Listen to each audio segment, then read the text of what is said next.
And when it is said to them, come to what Allah has revealed, and to the messenger, they say, sufficient for us is that upon which we found our fathers, even though their fathers knew nothing, nor were they guided.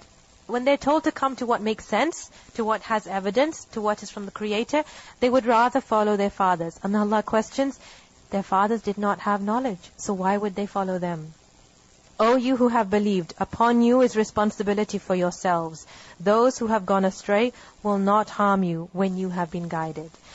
A basic principle in Islam, that each person will answer for themselves. Each person's bad deeds or good deeds are only for themselves. Whatever you reap, you sow.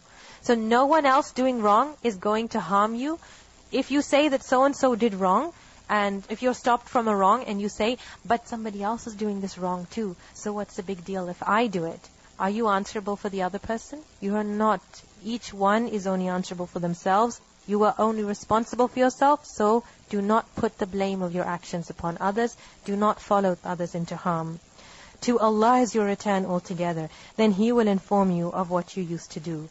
O you who have believed, testimony should be taken among you when death approaches one of you at the time of bequest, that of 2 just men from among you, or 2 others from outside.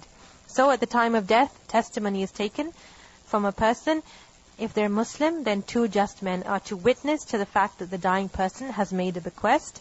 Or others from outside means non-Muslims. If a person was traveling, they were on a journey, they come to the point of death and they want to bequest something, then 2 non-Muslims will now be witnesses. Or 2 others from outside if you are traveling through the land and the disaster of death should strike you. Detain them after the prayer and let them both swear by Allah. If you doubt their testimony, saying, we will not exchange it, i.e. our oath, for a price, even if he should be a near relative. And we will not withhold the testimony of Allah. Indeed, we would then be of the sinful.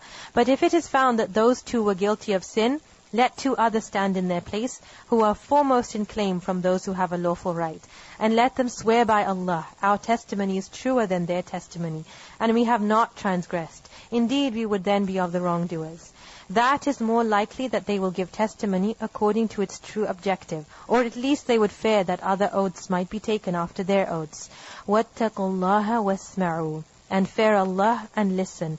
And Allah does not guide the defiantly disobedient people.